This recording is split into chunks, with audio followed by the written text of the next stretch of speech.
My name is Delvin Chase, an acoustic ecologist who survived the first 72 hours of the zombie outbreak by tracking their sounds.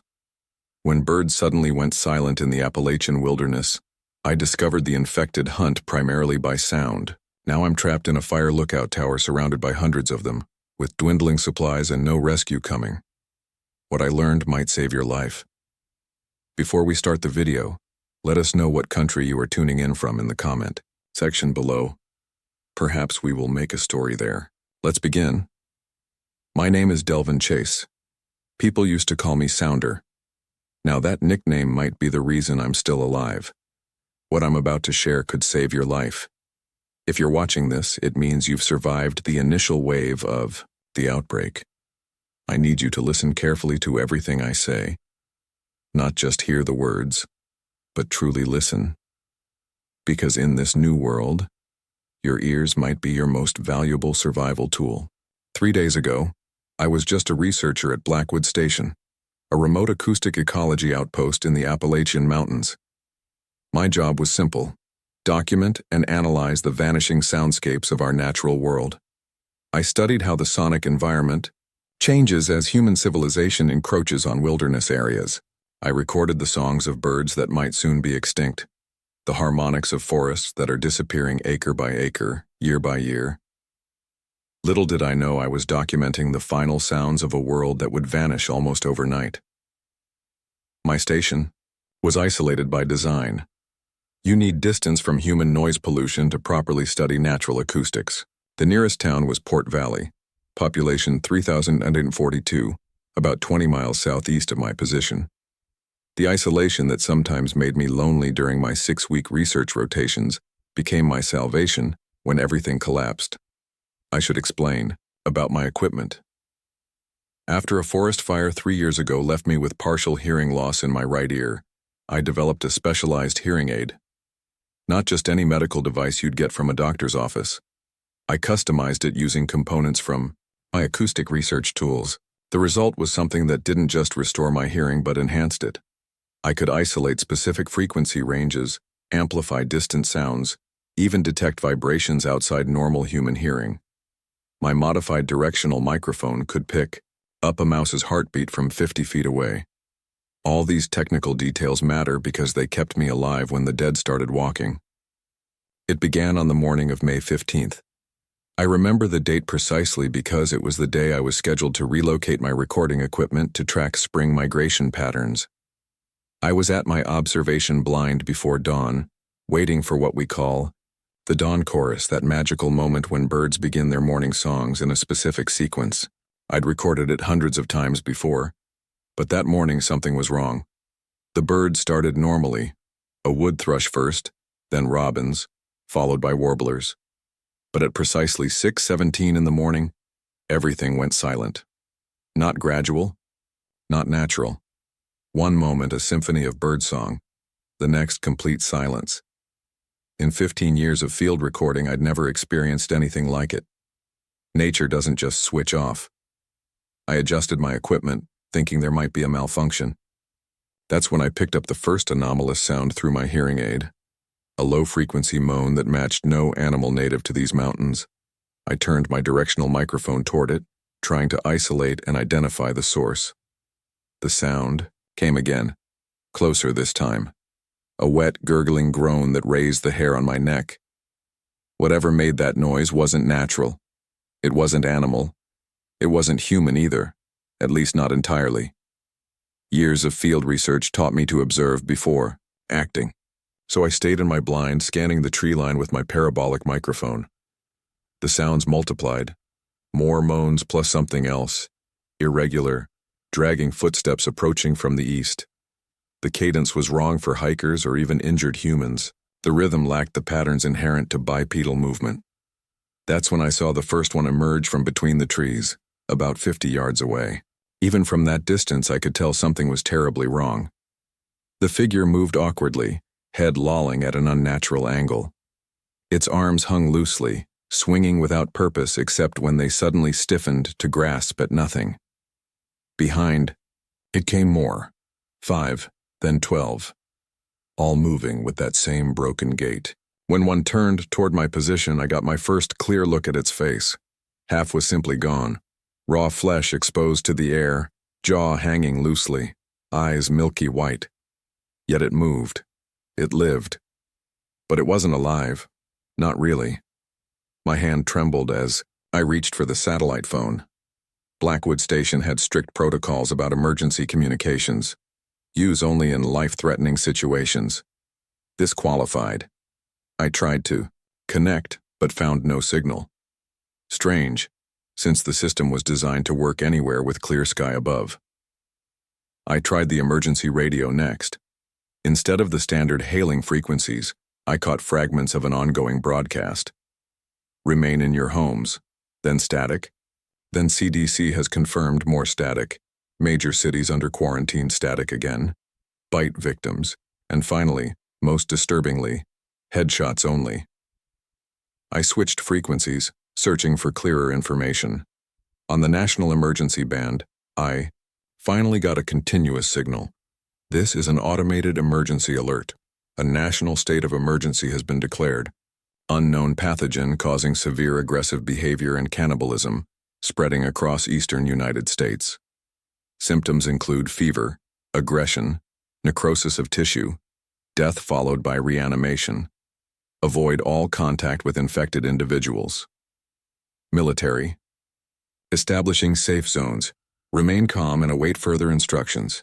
The broadcast repeated, offering no additional information. I looked back through my observation scope.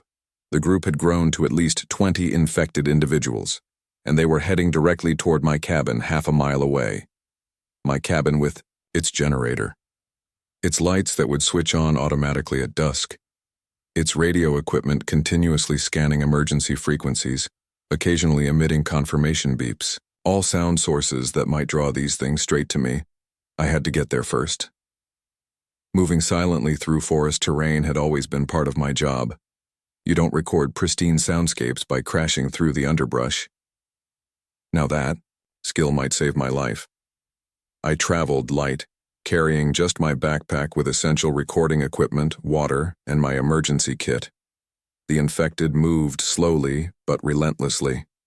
Through my audio equipment, I began to catalog their sounds, the distinctive shuffle of their gait, the peculiar hollow quality of their moans, the wet clicking noises from damaged throats. Each created a unique acoustic signature I could identify and track. Already, without thinking, I was moving differently, stepping precisely where the forest floor would not betray me, pausing when the wind died down, moving when natural sounds would mask my footsteps.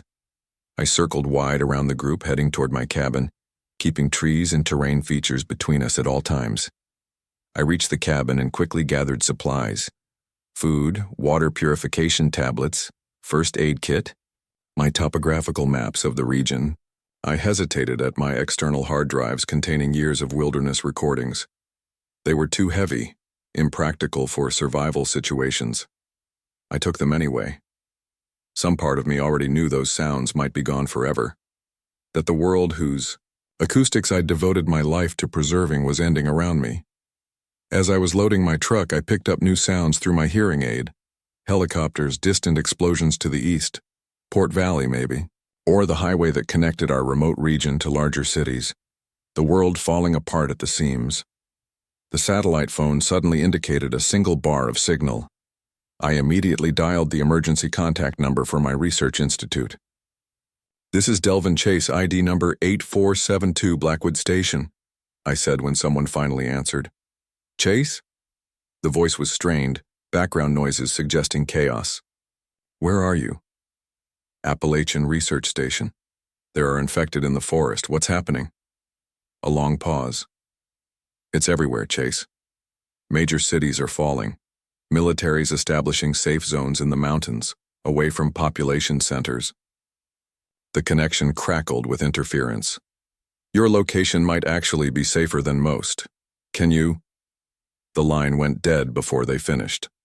Night was falling fast. Through my directional microphone, I could hear the infected getting closer, drawn perhaps by the brief sound of the truck's engine or the cabin's automatic systems activating at dusk. I had to move. But where? My topographical map showed a fire lookout tower 10 miles north. High ground, defensible, with radio equipment, maybe working communications. I traced the route with my finger, noting terrain features that might help or hinder my journey. The tower stood on a ridge overlooking the valley, accessible by a single service road and then a steep hiking trail. Hard to reach, hard to surround. My best option. I loaded the last of my gear and started the engine. As I pulled away from the cabin, my home for the past 6 weeks, I glimpsed the first of the infected breaking through the tree line behind me. They moved wrong, not like injured people, like puppets with half their strings cut. Their heads turned toward the sound of my engine with unnatural synchronization. In the growing darkness, I drove slowly, lights off, relying on moonlight and my intimate knowledge of these back roads. My modified hearing aid picked up the sounds of the world falling apart, distant screams, sporadic gunfire, the unnatural moans of the infected. I recorded everything. Someone needed to document how our world ended.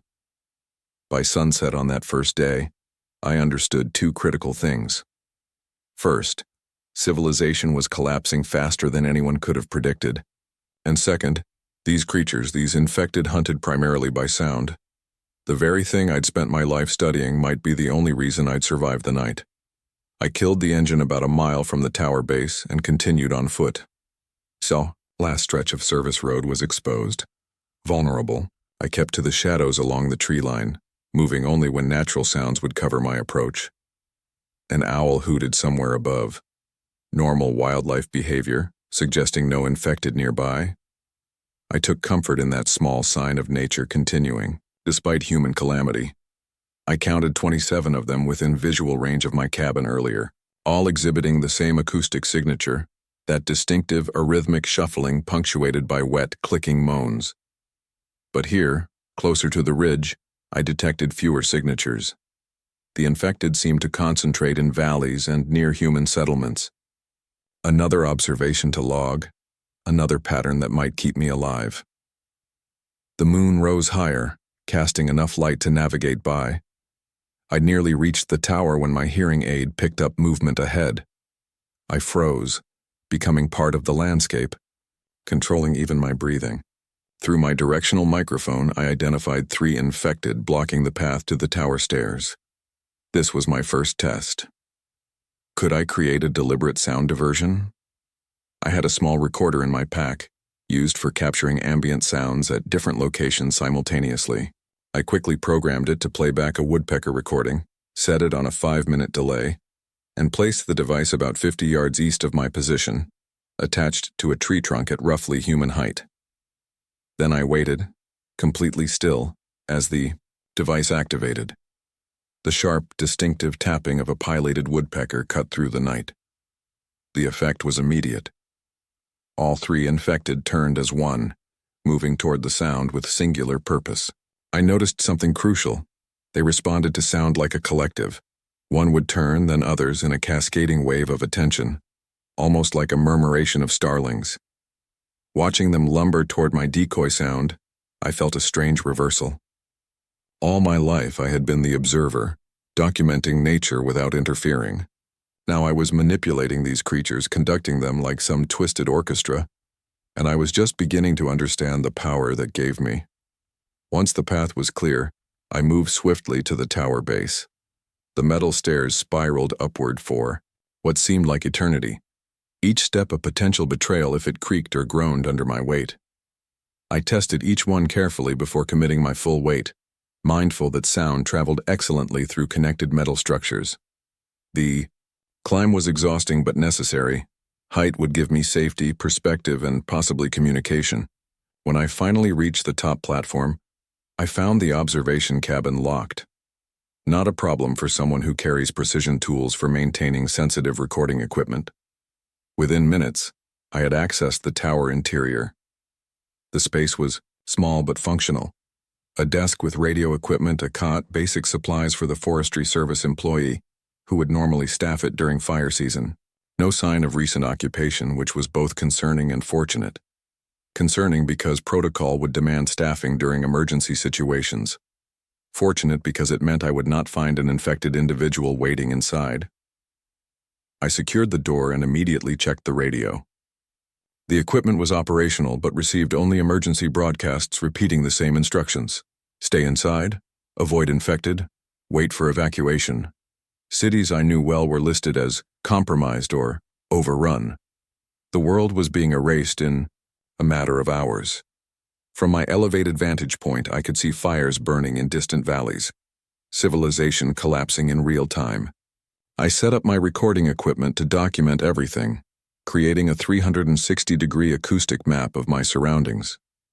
The directional microphones would serve as my early warning system, alerting me to approaching threats from any angle. My first priority was assessing what I had and what I needed. Food for perhaps 3 days if carefully rationed, water for slightly longer, medical supplies adequate for minor injuries only. My specialized audio equipment, while not traditional survival gear, might prove more valuable than conventional weapons. Sleep was impossible that first night in the tower. Every sound registered through my equipment demanded analysis, classification. Was it merely wind through trees, or infected movement, animal activity, or human survivors? I began logging everything, creating a new taxonomy of the apocalypse through sound. Dawn brought clearer perspective. From the tower windows, I could see movement in the forest below. Small groups of infected wandering without apparent purpose until a sound would draw their collective attention. They moved like schools of fish, responding to acoustic stimuli, with unnerving coordination. I spent that morning organizing my observations into something resembling a scientific framework. Type 1. Recently turned, still coordinated, faster. Vocal range includes articulated moans. Type 2. Intermediate degradation, movements less fluid, primarily clicking and wet breathing sounds. There would be other categories as my observations continued, but this gave me a starting point. By midday, I had established a perimeter using my parabolic microphones, creating an acoustic early warning system, extending approximately 300 yards in all directions. Any significant movement or sound would register, giving me precious minutes to prepare or hide. That afternoon brought my first opportunity to test a theory. A deer moved through the clearing below, triggering my audio alert. The animal's cautious movements created minimal sound, yet within minutes 3 infected emerged from the tree line, tracking it. The deer sensed danger and bounded away, moving too quickly for the shambling pursuers. But the incident confirmed my suspicion. These creatures hunted primarily by sound, with vision as a secondary sense at best. I spent the remainder of that day experimenting with my equipment, determining what frequencies might attract or repel the infected. My research background in bioacoustics provided a framework, but this was uncharted territory. No peer-reviewed studies existed for the sound preferences of reanimated corpses. Using a small speaker system that could be remotely activated, I broadcast various sounds at different distances from the tower. Human speech drew immediate attention. Natural animal sounds provoked interest but less urgency. Mechanical or electronic noises generated confused responses. Most interestingly, certain high-frequency tones seemed to disorient them temporarily. As the second night approached, I made another critical discovery. The infection appeared to affect hearing differently than vision. While their eyes seemed clouded and less functional, their auditory capabilities were potentially enhanced. Even without visible ears in some cases, the infected could detect sounds at distances that suggested abnormal sensitivity. That night, I allowed myself 2 hours of sleep, setting my equipment to alert me to any significant acoustic anomaly. I woke to an alarm just after midnight. Multiple signatures approaching from the south, moving with purpose rather than the random wandering I had observed earlier. I activated exterior illumination, momentarily revealing over 40 infected gathered at the tower base. By morning, that number had nearly doubled. Something was drawing them, something I could not yet identify. By noon of the second day, I counted over 40 of them circling the base. By dusk, nearly 80. Their movements were not random, not coincidental. They were responding to some stimulus I had yet to identify. Perhaps my experiments had drawn more attention than intended. Perhaps they sensed the presence of the living in ways beyond normal sensory perception. I began monitoring their vocalizations more carefully, recording and analyzing the sounds they made when in proximity to each other. Beneath the obvious moans and clicks, my equipment detected subvocal frequencies, almost below human hearing. These creatures were not just making noise, they were communicating. The military evacuation point I had heard mentioned on broadcasts was supposed to be at Grid Point 7, approximately 15 miles southwest of my position. Through my high-powered binoculars, I could see occasional helicopter activity in that direction during the second day. Hope flared briefly. That evening, I made radio contact with what appeared to be military personnel at the evacuation site. The connection was poor, the voice on the other end guarded with information. They confirmed they were evacuating survivors but warned that their perimeter was becoming increasingly difficult to maintain. They requested my exact coordinates, which I provided. The response chilled me. Tower position compromised. Acoustic. Signatures indicate critical concentration building. Evacuation not advised at this time. They knew about the infected gathering around my location. More importantly, they used terminology like acoustic signatures, suggesting they had reached similar conclusions about how these creatures operated. I pressed for more information but received only static in response. I spent that night analyzing everything I had learned and observed. If the military understood the auditory nature of the infected, they might be developing countermeasures. If I could reach their position with my research and equipment, perhaps I could contribute to whatever resistance humanity was mounting. The regular broadcast from Grid Point 7 suddenly cut off mid-sentence on the morning of the third day. Then came the sounds I had learned to recognize: screams, gunfire, that distinctive moaning. Another safe zone had fallen. My last known connection to organized human resistance gone. I was truly alone now. By the third day, the situation at the tower had deteriorated significantly. I woke to discover my stronghold surrounded by unprecedented numbers. Dawn revealed what my audio equipment had been detecting all night: a gathering, hundreds of them now, pressing against the base of the tower, reaching upward with decaying arms. I became concerned about the structural integrity of the tower itself. These fire lookouts were designed to withstand weather, not sustained pressure, from hundreds of bodies. Through my equipment, I could detect vibrations traveling through the metal framework, subtle but worrying. The tower was experiencing stresses it was never engineered to handle. My supplies were dwindling faster than anticipated. The physical and mental strain of constant vigilance had increased my metabolic needs. I had perhaps 1 day of water remaining, less of food. I needed to consider options for departure, however dangerous that prospect seemed. I spent the morning conducting more sophisticated analysis of my recordings. Isolated in my metal box above a sea of the dead, I had inadvertently created the perfect laboratory for studying these creatures. Without distractions or competing priorities, I could focus entirely on understanding their behavior through sound. I isolated a subvocal frequency they emitted when agitated, almost below human hearing range, but my equipment picked it up clearly. They were signaling each other. What had initially seemed like random congregation was actually coordinated behavior, facilitated by acoustic communication outside normal human perception. This discovery led to a series of experiments with broadcasting various frequencies, observing reactions from my vantage point above. When I played back the 27 kHz tone, completely inaudible to human ears, they reacted violently. Some actually retreated. That was the moment everything changed. I had found a potential weakness, a frequency that disturbed or repelled them. The implications were enormous. If I could modify my equipment to generate this tone continuously, I might create a corridor of repulsion, a path through which I could travel safely. My scientific excitement was tempered by practical concerns. The tower infrastructure was beginning to fail under constant pressure. Metal does not lie. The vibrations traveling up through the frame told me what my eyes could not see: stress, fractures forming in the support struts. I had hours, not days, before structural failure became a serious threat. I took inventory one final time. What could be carried? What must be abandoned? The hard drives containing my years of wilderness, Recordings once deemed impractical luxury now represented the acoustic heritage of a vanishing world. I could not leave them behind any more than I could leave my own heart. I began modifying my equipment, repurposing speakers and amplifiers into what amounted to sonic weapons. I gutted one recording unit, repositioning components into a portable, ultrasonic emitter. Crude but potentially effective.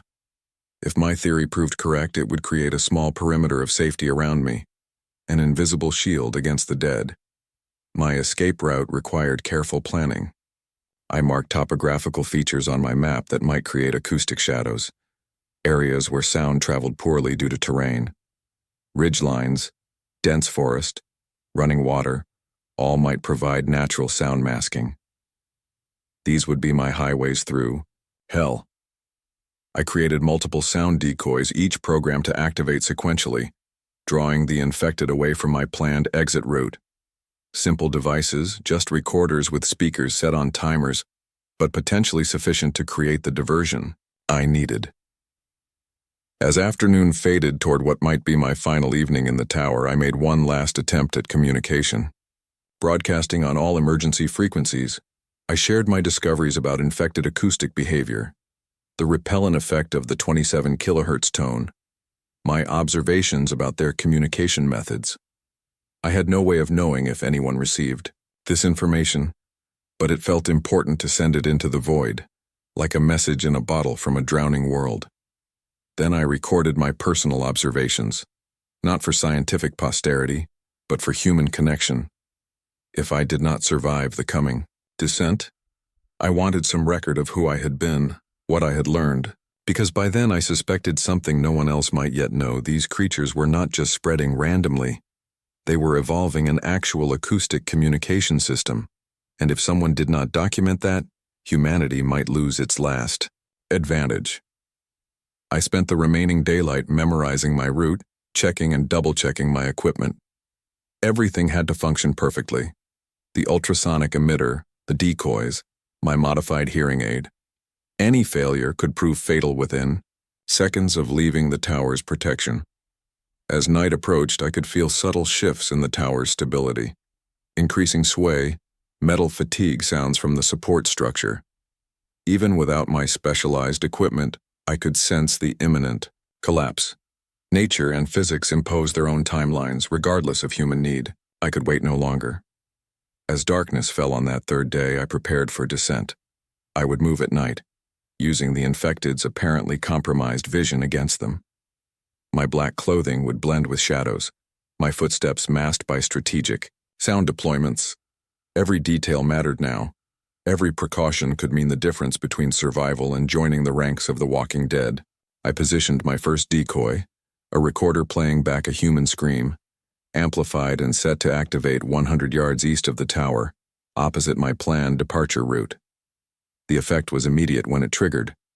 Like water flowing downhill, they moved toward the sound, drawn by the acoustic signature of potential prey.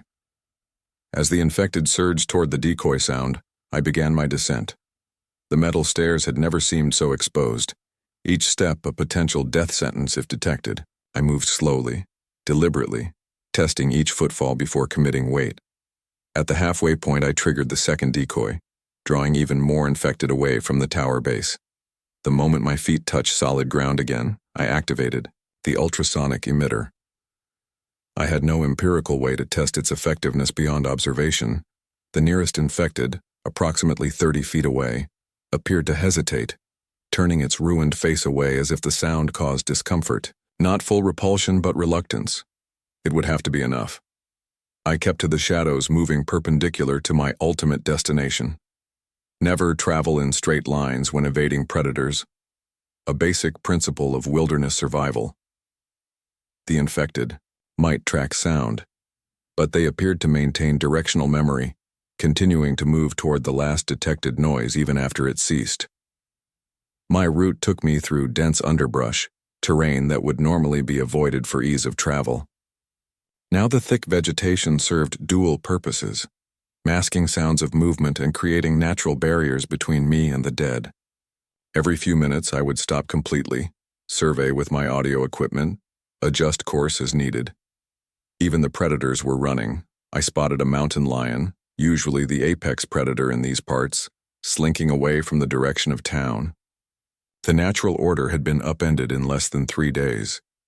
What might happen to the ecosystem as this unfolded across continents? Would nature reclaim urban spaces as human population centers collapsed? Questions for a future that might never exist. The first mile passed without incident. I maintained communication silence, not even whispering into my recorder. Documentation would have to wait until safety was achieved. My destination that night was not the military evacuation point. That was too far, too dangerous given current conditions. Instead, I aimed for a natural cave system marked on my topographical map, approximately 3 miles northwest of the tower. These limestone caverns would provide natural sound baffling, a place to rest and reorganize before attempting longer travel. I had explored part of this system during my second week at Blackwood, recording the unique acoustic properties of the underground chambers. The tight entrance would be defensible, and the natural spring inside would replenish my water supply. The journey took longer than anticipated. Every 100 yards required careful scanning, planning, often backtracking when infected blocked obvious routes. By the time I reached the cave entrance, dawn was threatening the eastern horizon. I needed shelter before daylight exposed me. The cave mouth was smaller than I remembered, partially obscured by spring vegetation growth. Good for concealment, challenging for access.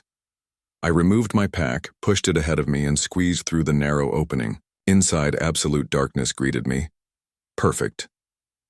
I allowed myself a small light once I had verified the entrance was not visible from outside. The first chamber extended approximately 30 feet before narrowing into a tunnel system. Limestone formations created natural partitions, excellent for sound isolation. I would be able to work without concern that external noises would betray my position. After establishing a minimal camp in the first chamber, I conducted acoustic tests to verify my security. The stone absorbed and diffused sound waves efficiently. Even loud noises within would be unlikely to penetrate more than a few feet beyond the entrance. I could rest here, perhaps even risk using some equipment that would normally be too noisy. I spent several hours reviewing and organizing the data collected during my tower observation. My theory about the 27 kHz frequency was partially correct. It created discomfort in the infected, but not universal repulsion as I had hoped. More research would be needed to find the optimal deterrent frequency. Of greater immediate interest was the apparent evolution of their communication system. The subvocal signals exchanged between infected individuals showed patterns that suggested rudimentary information transfer. Not language, not even close, but something beyond random noise. They shared data about sound sources, prey locations, perhaps even threats. This explained their ability to coordinate without obvious leadership structures. No alpha-infected directing. Others, yet they converged and dispersed with clear purpose. A distributed communication network, almost like insect colonies but using acoustic rather than chemical signals. I slept briefly, perhaps 2 hours before continuing my analysis. The lack of natural light in the cave disrupted my circadian rhythm, but time had become largely irrelevant anyway. There were only 2 periods that mattered now: survival and everything that came before. By what my watch indicated was late afternoon, I had completed modifications to my ultrasonic emitter, adjusting the frequency based on new calculations. The improved device should create stronger aversion responses. I would test it when leaving the cave system. I also constructed a crude mapping system for tracking infected concentrations across the region. Using my recordings from the tower, combined with topographical features, I could make educated predictions about where the highest and lowest densities would occur. They appeared to concentrate near former human habitation, with gradually decreasing numbers as distance from settlements increased. This aligned with their apparent hunting strategy. If they primarily detected prey through sound, remaining near locations where humans might seek shelter or resources made evolutionary sense. What troubled me more was evidence of adaptation. The newer recordings showed slight but measurable changes in their acoustic signatures compared to those from the first day. Their communication frequencies were shifting, becoming more complex. Whatever biological or pseudo-biological processes drove the infection, it was not static. It was learning. During what must have been the second night in the cave, I heard human voices outside. Actual living humans, moving through the forest approximately 50 yards from my position. I nearly called out before caution reasserted itself. Unknown humans presented risks almost as significant as the infected in this new reality. I used my directional microphone to monitor their conversation without exposing myself. 3 individuals, 2 male, 1 female, heavily armed, judging by the metallic sounds accompanying their movement. Their discussion revealed they were not military but survivors from Port Valley, searching for supplies and other survivors. Their operational security was non-existent.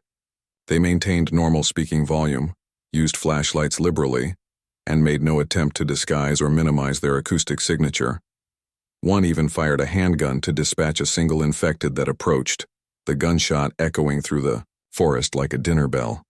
I wanted to help them, to share what I had learned about sound discipline. But before I could decide whether to reveal myself, the consequences of their behavior manifested with horrific speed. The gunshot drew infected from all directions. Within minutes, the group was surrounded. Their screams provided exact targeting for the gathering horde. I could have done nothing to save them. That knowledge does little to ease the guilt of having remained hidden. Listening through technology designed to document endangered birdsong as human lives were extinguished. Their deaths reinforced critical lessons. Noise discipline is survival. Sound attracts death. Silence is life. After their screams faded, after the distinctive sounds of feeding diminished, I remained motionless in my cave sanctuary. The infected lingered in the area for hours, perhaps detecting residual acoustic traces of the victims, perhaps sharing information through their subvocal communication network. By the 3rd day, I needed to continue moving. My destination remained the military evacuation point, despite radio evidence suggesting it had been compromised. Even an overrun military installation would contain resources, potentially communications, equipment more powerful than my portable gear. I gathered my equipment, prioritizing the ultrasonic emitter and hard drives containing my research. The food and water situation was manageable now, thanks to the natural spring in the cave and energy bars still remaining from my original supplies. Before departing, I conducted an acoustic survey of the surrounding area, creating a sound map of infected positions. Lower densities extended northwest, aligning with my planned route. The remnants of the group that killed, the survivors had mostly dispersed, though some still wandered within quarter-mile radius of the cave. I exited at midday, contrary to my previous night movement. The infected showed no clear preference between day and night activity, their behavior appearing consistent across the diurnal cycle. Moving during daylight provided better visibility for me without significantly increasing risk. My improved ultrasonic emitter functioned as theorized, creating a stronger aversion response. Infected within 20 yards would turn away or stop, advancing unless highly stimulated by other sounds. Not perfect protection, but a significant tactical advantage. I kept to ridgelines where possible. Sound travels poorly upslope, giving me acoustic cover from those below.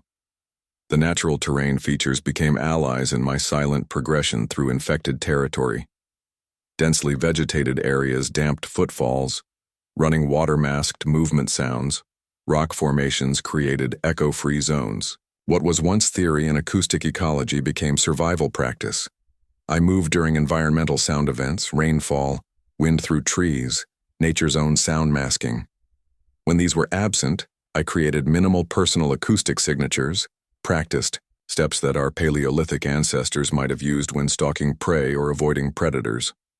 By late afternoon, I had covered approximately 4 miles, maintaining northwest trajectory toward what military broadcasts had designated Rally Point, Bravo, a secondary evacuation site reportedly still operational. The infected density decreased steadily as I moved further from human settlements, dropping to occasional individuals rather than groups. I allowed myself brief hope that reaching the rally point might be achievable. Perhaps there would be others there who understood what was happening. Scientists, military specialists, people working toward containment or even cure. My research might contribute to those efforts, might help create sonic perimeters or deterrent systems. That hope diminished when I encountered evidence of recent human activity near a small hunting cabin. Boot prints, cigarette butts, shell, casings. Signs of multiple people having passed through within the last 24 hours. More concerning were the bloodstains, the pattern of struggle visible in disturbed ground around the cabin periphery. I approached cautiously, using my directional microphone to verify no movement inside. The door hung partially open, splintered, around the lock. Blood trail led inside. I should have continued without investigating. Curiosity has no survival value in this new world. Yet scientific instinct compelled observation. The interior contained one dead infected, head trauma consistent, with blunt force. More concerning was what it represented. Someone inside had been infected, had turned. The hunting party I had tracked had lost at least one member to the contagion. The others had dealt with their former companion and moved on. This raised critical questions about infection vectors. Direct fluid contact through bites was the assumed transmission method based on emergency broadcasts. But proximity, airborne particles? The timeline from infection to transformation remained unclear, all relevant data for survival. I documented what I could without lingering, then continued northwest as evening approached. The encounter had reset my risk assessment. Living humans might carry infection without symptoms. Trust became a potentially fatal luxury. I made camp that night in a natural formation, a rock overhang creating sheltered space approximately 10 feet above ground level. Accessible via careful climbing, defensible due to limited approach vectors, concealed from casual observation. I rigged simple sound traps on likely approach paths, strings with small metal objects that would create noise if disturbed. While preparing minimal cold rations, I detected an unusual acoustic signature through my equipment. Not infected, not typical wildlife. Mechanical sounds, rhythmic, approximately 2 miles distant. Aircraft. I climbed higher, obtaining clear sky view just as landing lights became visible. A helicopter, military pattern, descending somewhere to the northwest, directly in line with Rally Point Bravo coordinates. The evacuation site was still operational. Others had survived. Organized resistance continued. New determination energized. My planning. I would reach that location, share my research, contribute to whatever efforts were underway to understand and combat the infected. The distance was achievable within 1 day of travel if terrain and infected density remained favorable. I slept fitfully, waking to check equipment and perimeter at regular intervals. The isolated location remained secure. No infected detected within audible range. Wind carried distant moans from the direction of Port Valley, but nothing close enough to threaten immediate safety. Morning brought clear weather, good visibility, and renewed purpose. I calibrated all equipment, verifying battery levels and functionality. The ultrasonic emitter had performed beyond expectations, its deterrent effect reasonably consistent against encountered infected. With proper resource allocation, similar devices could create safe corridors through heavily infested areas. I began final preparations for the journey to Rally Point Bravo, mapping the most advantageous route considering both terrain features and predicted infected distribution. The helicopter activity suggested active extraction operations continued. I might find not just temporary refuge but organized response efforts. 2 significant obstacles remained between my position and the rally point: a main highway that had likely seen heavy traffic during evacuation attempts, potentially crawling with infected, and a small river requiring either bridged crossing or wading. Both would increase exposure and risk compared to forest travel. I developed contingency plans for each.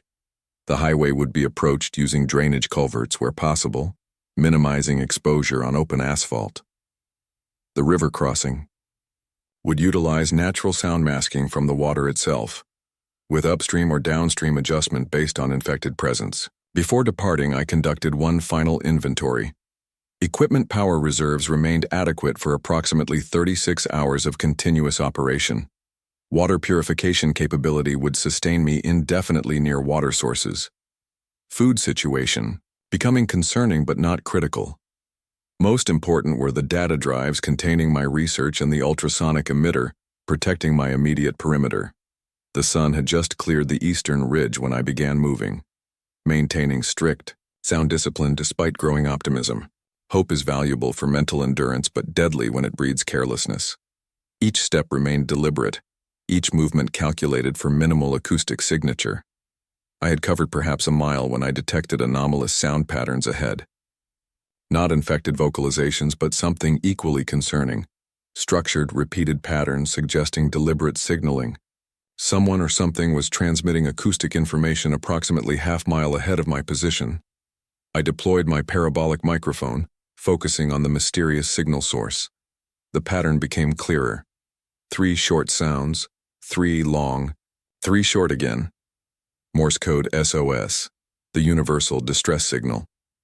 Human intelligence behind it, not random infected noise. Someone alive, someone in trouble. Every survival instinct warned against investigation.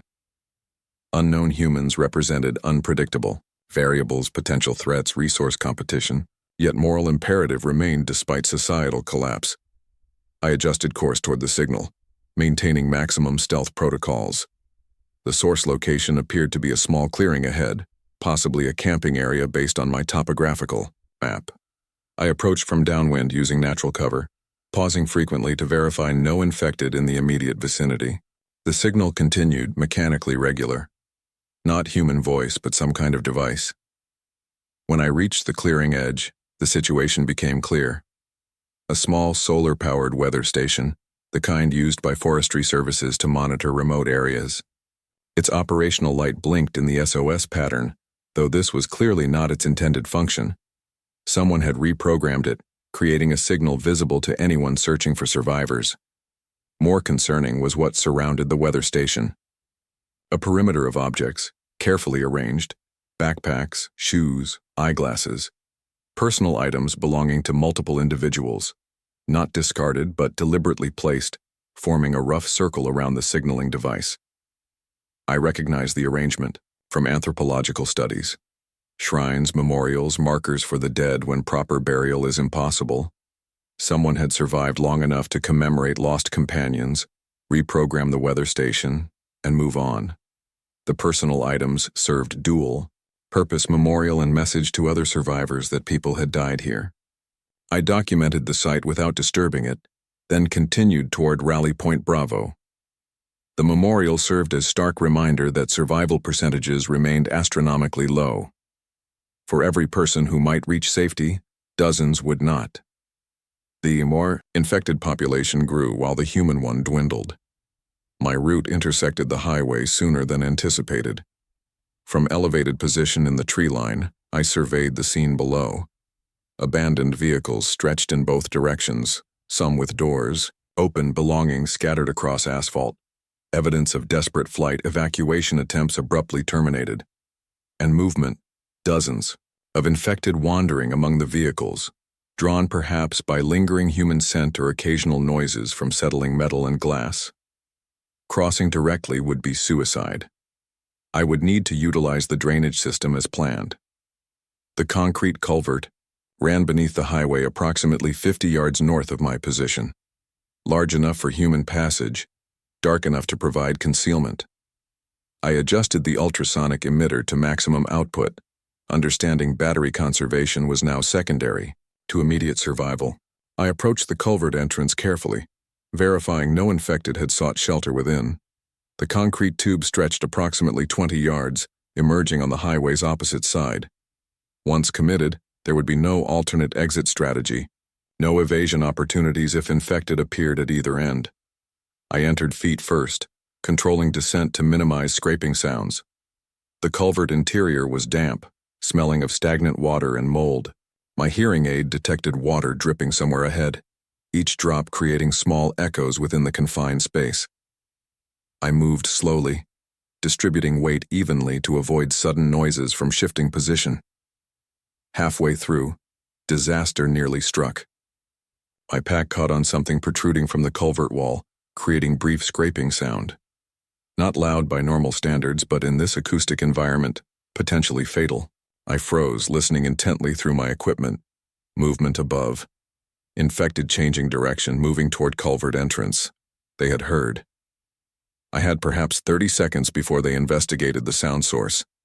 No way to accelerate progress without creating more noise. I made instant decision.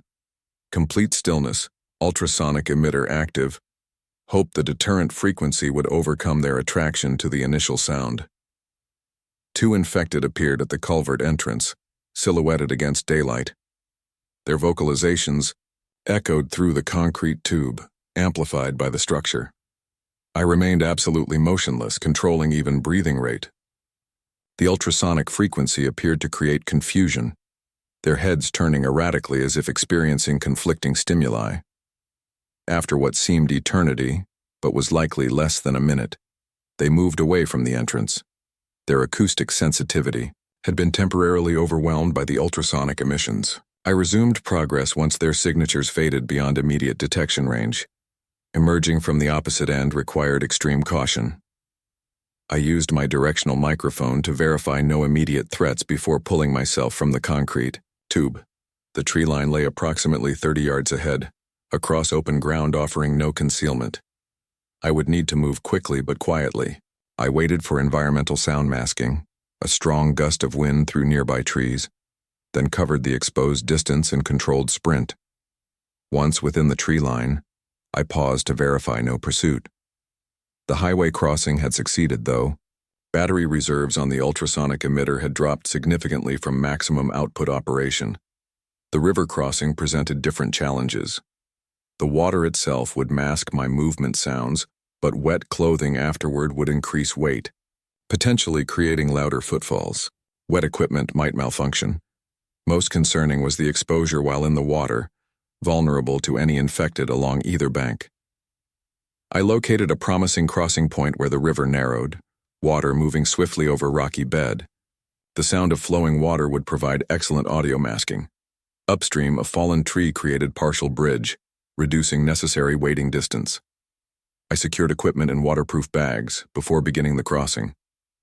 The water proved colder than expected, shocking system upon contact. I maintained focus on careful foot placement on slippery rocks, preventing falls that would soak equipment or create splashing sounds.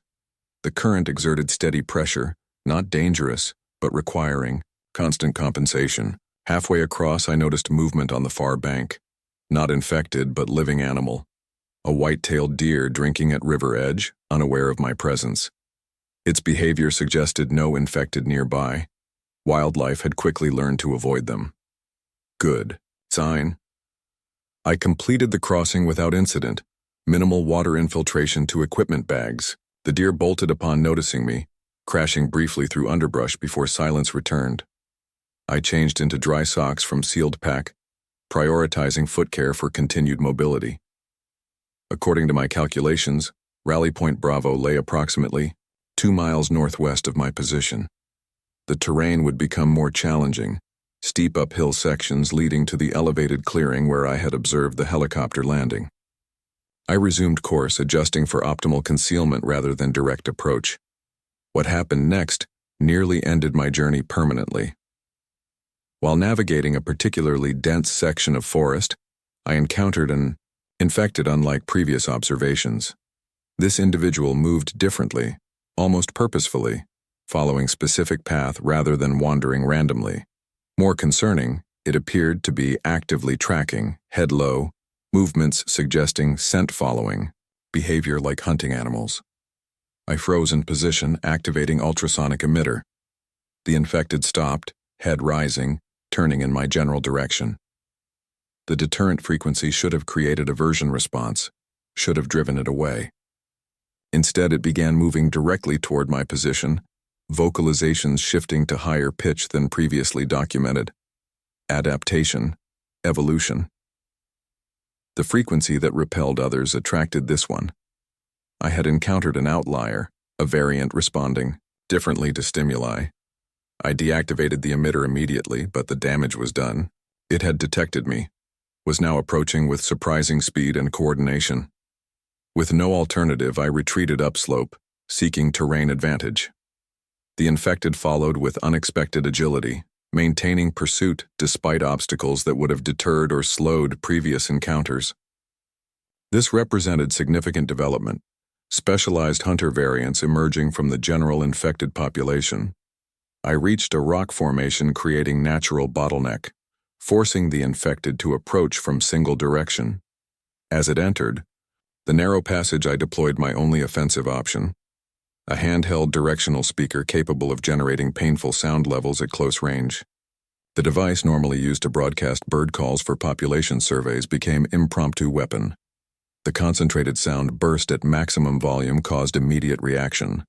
The infected staggered, disoriented by the acoustic assault. I maintained emission until it collapsed, hands clutching at vestigial ears, motor functions apparently disrupted by the sensory overload. I did not wait to see if the effect was temporary or permanent. The sound blast would attract others, requiring immediate location change. I documented the encounter as I moved, recording observations about this new variant. The adaptation suggested accelerating evolution within the infected population, potentially rendering current deterrent methods obsolete within days rather than weeks. The remainder of the journey to Rally Point Bravo revealed increasing signs of military presence. Shell casings from automatic weapons, boot prints from tactical footwear, marked trees indicating sweep patterns. Recent activity within past 24 hours. Hope resumed cautiously. I reached the clearing perimeter near dusk, approaching with maximum caution despite growing optimism. The site appeared to match emergency broadcast descriptions. Elevated, position, defensible approaches, helicopter landing zone marked with portable lights now dark for daylight conditions. But something was wrong. My directional microphone detected no human movements, no conversations, no equipment operations. The clearing contained military vehicles, supply crates, communication equipment. All appeared intact, undamaged, simply abandoned. No signs of attack or infected breach, just empty, as if the occupants had suddenly vanished. I spent nearly an hour observing from concealment, verifying no movement before approaching the perimeter. The entrance checkpoint contained no bodies, no blood, no indication of violence. Paperwork remained on clipboards. Radios still functioned on charging bases. Coffee cups contained liquid not yet evaporated. The evacuation had occurred recently and in apparent orderly fashion. The command tent yielded critical information. Operation logs indicated progressive site abandonment over preceding 18 hours, with personnel and critical equipment relocated to Stronghold Actual, coordinates not listed in accessible documentation. The final entry, time-stamped just 4 hours earlier, stated simply, Rally Point Bravo decommissioned per protocol lighthouse. All remaining personnel evacuated to Stronghold. Godspeed. The military had consolidated operations, abandoning smaller outposts for central defensive position. Logical strategy given limited resources and expanding infected territory. But without coordinates for this stronghold, I had exchanged one destination for another unknown. I conducted systematic inventory of remaining resources. Communications. Equipment included military-grade radio with extended range capabilities. Power systems remained operational via solar arrays and backup generators. Food and water sufficient for several days. Medical supplies comprehensive by civilian standards. Most valuable discovery was information cache. Secured laptop contained preliminary research data on the infection, though heavily redacted and password protected beyond my access level. Printed materials provided greater insight. Infection progression timelines, projected spread models, theoretical containment strategies. Most concerning was single sheet marked Top. Priority, Acoustic Research Division. It contained summary of findings eerily similar to my own observations about infected sound sensitivity and communication, plus tantalizing reference to sonic disruption protocols showing limited success in controlled environments. Someone else had reached the same conclusions I had about acoustic vulnerabilities. Someone with greater resources had begun developing countermeasures based on those vulnerabilities. Finding this research team became my new priority.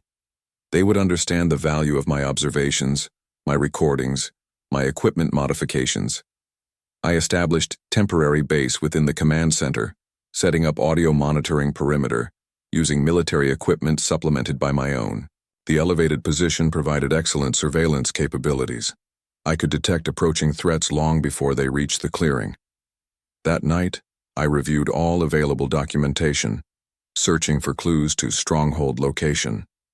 Geographic references remained deliberately vague, but triangulation of supply routes and evacuation patterns suggested location somewhere within 60-mile radius northwest of current position. Not precise, but narrowed search parameters considerably. I attempted communication via military radio, broadcasting on emergency frequencies using proper protocols gleaned from operations manuals. No response. Either distance exceeded equipment range or recipients maintained communication silence for security reasons. The site's generator system activated automatically at dusk, powering perimeter lighting and internal systems. Concerning from security perspective, as light would attract attention from significant distance. I disabled non-essential illumination, maintaining only critical systems to conserve fuel and reduce visibility. Around midnight, perimeter alarms activated, multiple acoustic signatures approaching from southeast direction, moving with purpose rather than random wandering. I verified through surveillance equipment. At least 30 infected traveling in coordinated group directly toward Rally Point Bravo. They had detected the generator noise, the electronic emissions, perhaps even residual human scent. More concerning was their formation. Not shambling individually but moving in rough formation, maintaining consistent distance from each other. Further evidence of emerging collective behavior. I faced critical decision. Defending fixed position against superior numbers offered poor survival probability. Abandoning functioning base with valuable resources similarly problematic. Third option emerged, strategic withdrawal with critical supplies and information, following presumed evacuation route toward stronghold. I prioritized what could be transported.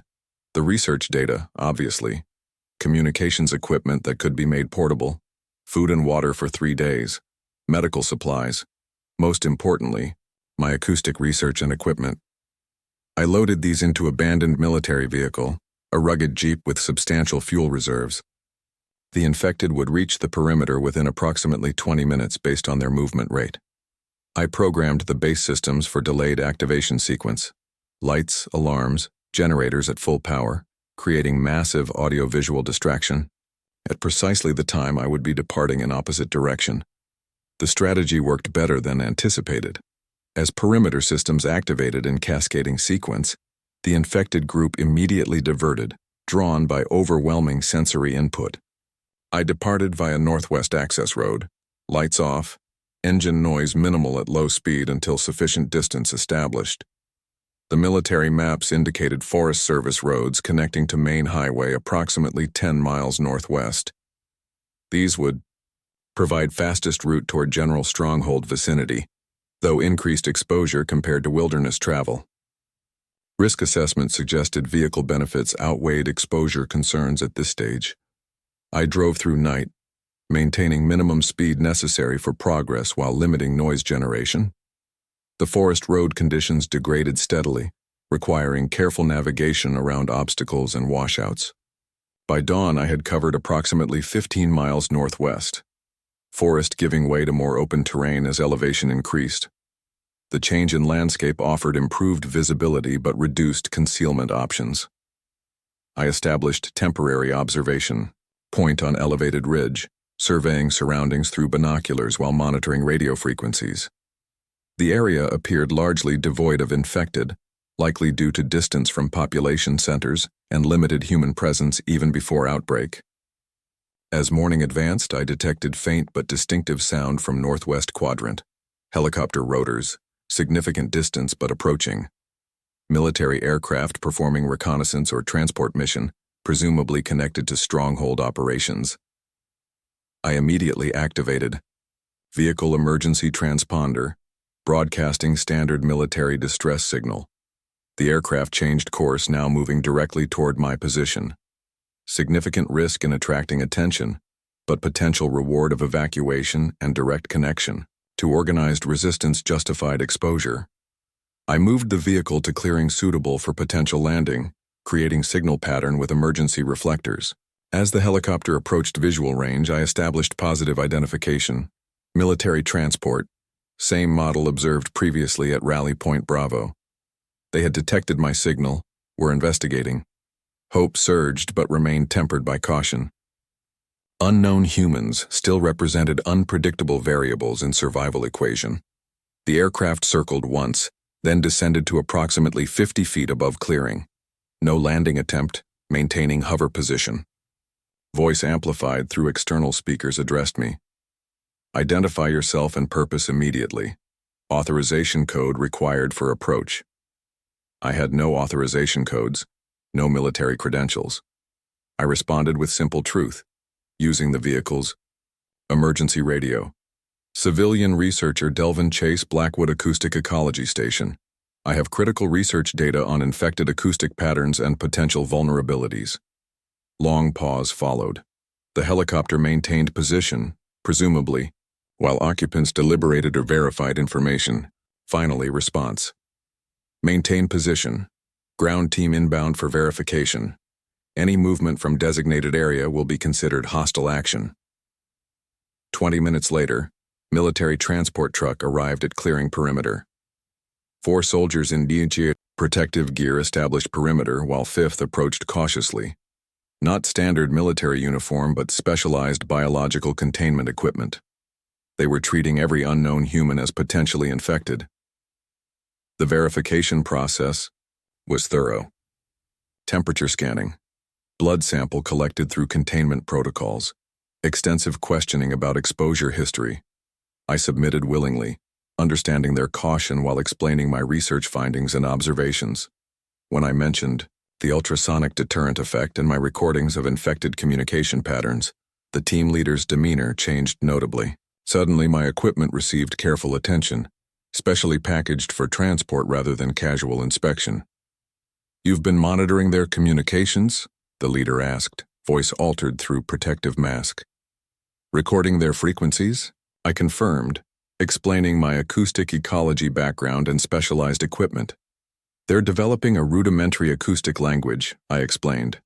Coordinating through subvocal frequencies, evolving rapidly. His response confirmed my research value. Command will want to debrief you immediately. We've lost 2 acoustic research teams already. You might have just filled a critical intelligence gap. The journey to what they called Stronghold Actual took approximately 2 hours by helicopter. Security protocols prevented crew from revealing our destination coordinates. Windows were covered to prevent visual tracking.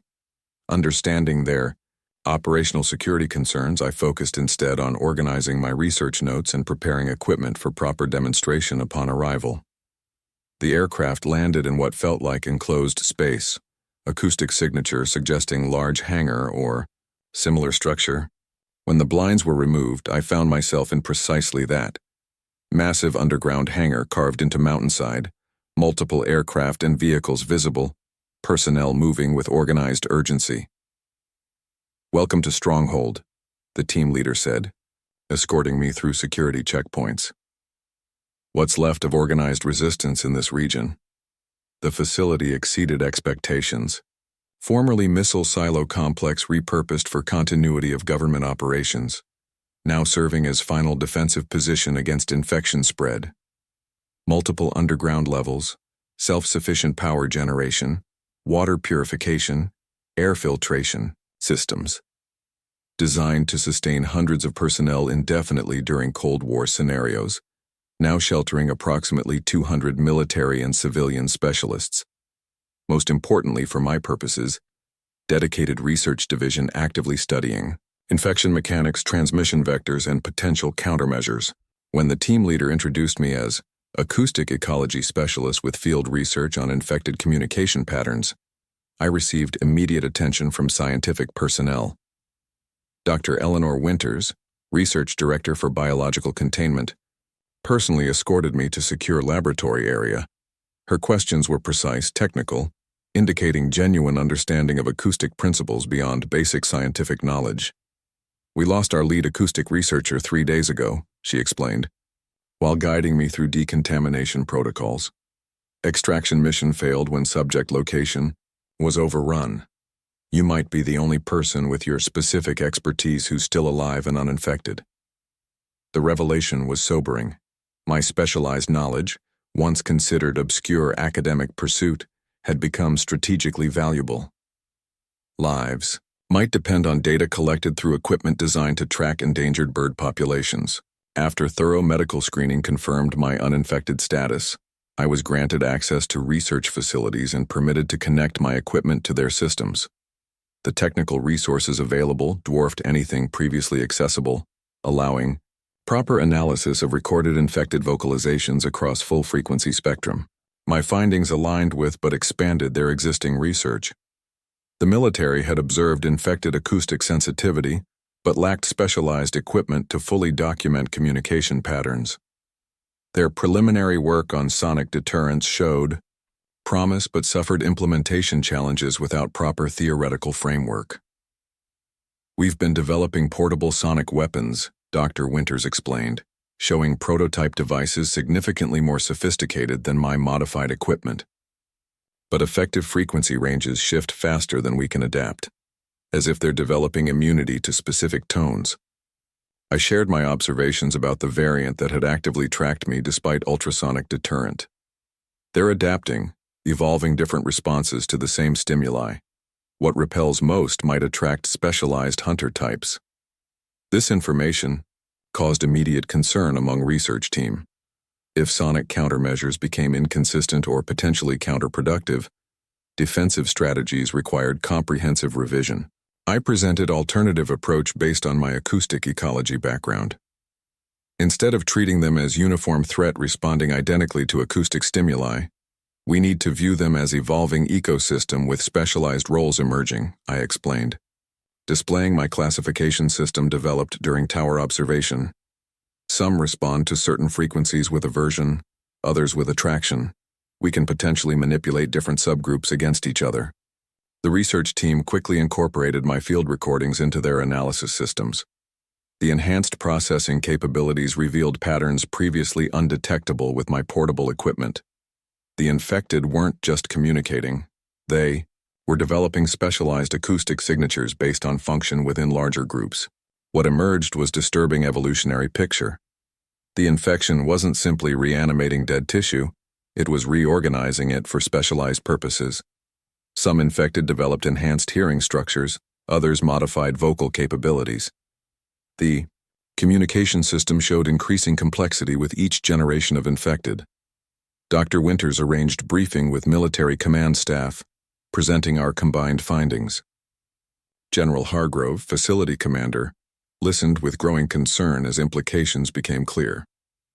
The infected were not mindless individuals, but increasingly coordinated collective entity. "Can we disrupt their communication system?" he asked directly. "Create sonic barrier they cannot penetrate?"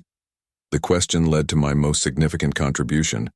Using research facility resources, I developed theoretical model for creating acoustic shadow zones, where infected communication would be impossible. By broadcasting specific interference patterns on their communication frequencies, we could potentially create safe corridors through infected territories. Over next 24 hours, prototype system moved from theoretical model to functional test unit. Military engineering team adapted communication equipment to generate precise frequency patterns my research indicated would disrupt infected coordination. Initial laboratory simulations showed promising results. Field testing presented obvious dangers, but remained necessary for validation. Volunteer team would deploy prototype device in controlled environment, observing infected response from secure position. I insisted on participating, despite objections. My equipment calibration expertise was essential for proper implementation. The test site selected was abandoned shopping center approximately 15 miles from Stronghold. Known infected concentration, but manageable numbers. Military transport delivered 4-person team including myself, 2 Special Forces operators, and Dr. Winters, who similarly insisted on observing results firsthand. We established observation post on rooftop with clear sightlines to main testing area and parking lot below. Approximately 40 infected wandered throughout the complex, exhibiting typical behavior patterns, random movement punctuated by brief coordination when detecting potential stimuli. The prototype device activated remotely, broadcasting interference pattern across frequency range used for infected communication. The effect was immediate and exceeded expectations. Infected within broadcast radius exhibited clear disorientation, movement patterns deteriorating from semi-coordinated to completely individual. Several actually collided with each other, seemingly unable to maintain spatial awareness, without acoustic communication network. More significantly, infected outside broadcast radius attempted to enter affected zone but retreated at perimeter, as if encountering invisible barrier. The communication disruption created effective repellent field, without directly affecting infected physically. "It works," Dr. Winters whispered, monitoring equipment readings. "They cannot coordinate within the field."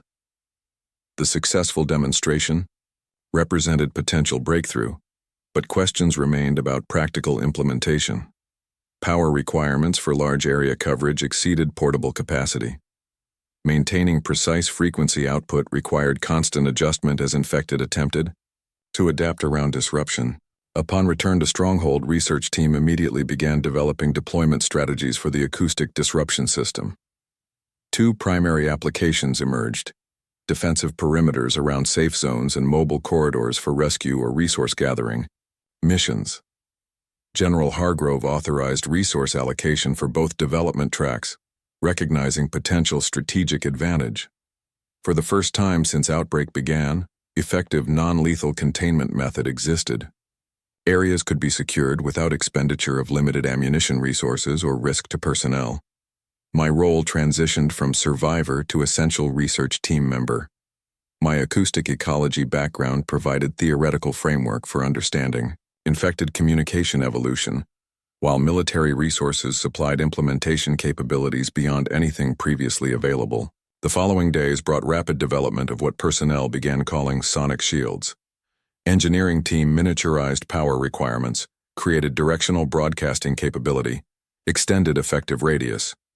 Initial field tests expanded to include actual rescue operations, extracting trapped survivors from infected zones using mobile acoustic corridors. I participated in several missions, calibrating equipment during operation to counter adaptive responses from infected. Each deployment revealed new information about their communication methods, their attempts to overcome disruption, their evolving strategies. The arms race between human technology and infected adaptation accelerated. One mission yielded particularly valuable discovery. When creating sonic corridor through heavily infected urban area, we observed specialized infected attempting to generate counter frequencies that partially neutralized our disruption field. They physically positioned themselves at precise intervals, creating what acoustic engineers would recognize as phase cancellation pattern. This deliberate, coordinated response demonstrated intelligence beyond basic instinct. The infected collective was actively problem-solving, developing countermeasures through trial and error. Most concerning, they were learning from each engagement, becoming more effective with each encounter. I documented this evolution meticulously, comparing recordings from early Outbreak days to current vocalizations. The change was objectively measurable: increasing complexity, broader frequency utilization, more sophisticated information encoding. They were developing actual language, not just simple signaling system. Research team debated theoretical implications while military personnel focused on practical defensive applications. I found myself bridging both perspectives, translating acoustic science into tactical considerations. The infected communication system represented both greatest threat and potential vulnerability. The breakthrough came unexpectedly during routine analysis of earliest recordings compared against most recent samples. When processed through specialized filtering algorithms, pattern emerged across evolutionary stages. Despite increasing complexity, fundamental carrier wave remained consistent. The underlying transmission method maintained constant properties while information content evolved. This represented critical vulnerability. If the carrier wave remained constant because of physical limitations in infected vocal production, disrupting that specific frequency would collapse entire communication system regardless of information complexity. I presented findings to research team, outlining potential for targeted disruption approach requiring significantly less power than broadband interference. Test models suggested effective radius could increase tenfold with same energy expenditure, potentially creating defensive perimeters large enough to protect substantial territory. General Hargrove immediately authorized prototype development. Engineering team created specialized broadcasting array designed to generate precisely modulated disruption focused on carrier frequency. Power systems reconfigured to support extended operation. Within 48 hours, field testable unit was prepared. The test location selected was small town, approximately 20 miles from Stronghold, currently inhabited by estimated 300 infected. Military reconnaissance confirmed high activity level, with advanced coordination observed among infected population. Ideal conditions for evaluating effectiveness against evolved communication systems. Deployment team included expanded security detail, reflecting mission importance. 2 armored vehicles provided transportation and mobile command post. The disruption array, mounted on dedicated transport, required 4 personnel to operate, including myself as calibration specialist. We established position on elevated ground overlooking town center, providing optimal broadcast coverage while maintaining safe distance from infected concentration. Initial system activation used gradually increasing power to avoid alerting infected to our presence through sudden behavioral changes. The effect exceeded most optimistic projections. At 30% broadcast power, infected throughout visible area exhibited coordination breakdown.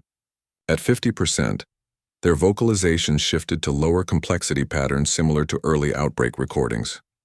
At 70%, vocalization attempted ceased entirely within primary broadcast radius.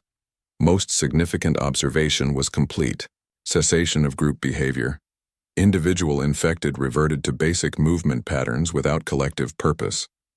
Several appeared completely immobilized, as if operating system had been removed from biological computer. This is beyond disruption, Dr. Winters observed through binoculars. We're effectively neutralizing their control mechanism. The demonstration continued for 4 hours, documenting various power levels and infected responses. Throughout observation period, no adaptation occurred. Unlike previous countermeasures which showed decreasing effectiveness as infected adjusted, the carrier wave disruption maintained constant impact. Upon return to Stronghold, findings generated immediate strategic reassessment. The technology offered potential for creating permanent safe zones, areas where infected coordination remained impossible, regardless of population density or evolution stage. With sufficient power infrastructure, entire regions might be reclaimed. Development accelerated with additional resources allocated to broadcasting array production. Engineering team created various implementations, fixed perimeter installations, vehicle-mounted mobile units, even limited duration portable devices for individual protection during essential outside operations. My role expanded to include training, other operators in system calibration and maintenance. Few personnel possessed acoustic engineering background, necessary for understanding complex frequency interactions. I developed simplified operational protocols allowing non-specialists to effectively deploy and monitor disruption fields. Military. Command initiated Operation Lighthouse, systematic establishment of acoustic safe zones around remaining population centers. Initial deployments targeted highest value locations, agricultural areas, medical facilities, water treatment plants.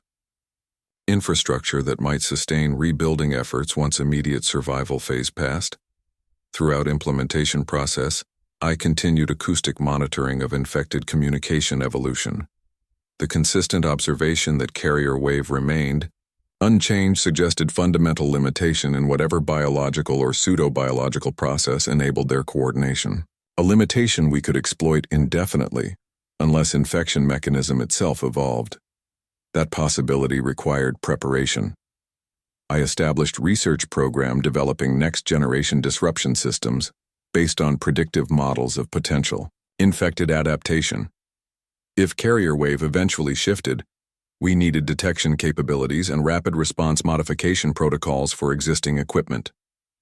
1 month after my arrival at Stronghold, sufficient acoustic barrier infrastructure existed to begin limited reclamation operations. Military teams systematically cleared and secured areas within permanent disruption fields, establishing forward operating bases for further expansion. Survivor groups discovered during operations received evacuation to safe zones or recruitment into recovery efforts depending on skills and preferences. The broadcast you're receiving comes from one such reclaimed zone. This facility, formerly Regional Emergency Management Center, now serves as communication hub for coordinating between secured territories. The acoustic disruption field surrounding this location extends approximately 5 miles in all directions, creating safe zone where infected cannot maintain coordination necessary for effective threat. For survivors receiving this transmission, critical information follows. The infected hunt primarily through sound. They communicate using frequencies slightly below human hearing range. They coordinate activities through acoustic network that functions similar to mesh communication systems. Most importantly, this communication can be disrupted using specific frequency interference patterns. The technical specifications for creating basic disruption field are included in data packet accompanying this broadcast. With appropriate equipment, small-scale protective zones can be established using minimal power resources. Even basic interference generators can create temporary safe corridors for movement through infected territories. For those with appropriate technical background, more detailed research findings are available upon establishing secure communication with any reclaimed zone. Complete disruption system schematics require verification of recipient identity and capabilities to prevent potential misuse or inadvertent attraction of infected through improper implementation. What began as acoustic ecology research project documenting vanishing natural soundscapes has become foundation for humanity's potential recovery. The skills developed tracking bird migrations through wilderness recording stations provided framework for understanding and counteracting greatest threat our species has faced. I was recording dawn chorus when the birds suddenly went silent. That silence marked end of world as we knew it. Now we work to fill that silence with sound of human voices once again. The acoustic pathways we're creating between safe zones represent first steps toward rebuilding connected society. This recording marks the end of my first 72 hours in this new reality. But it's just the beginning of what might be humanity's most important acoustic research project. I've started mapping what I call sonic pathways, safe corridors through infected territories defined by acoustic properties. With these maps, we can move, reconnect, perhaps even reclaim what we've lost. If you've survived this long, take this knowledge and use it. Listen to your world with new ears. The silence between sounds might be your path to survival. This is Delvin's Sounder Chase, and I'm still recording.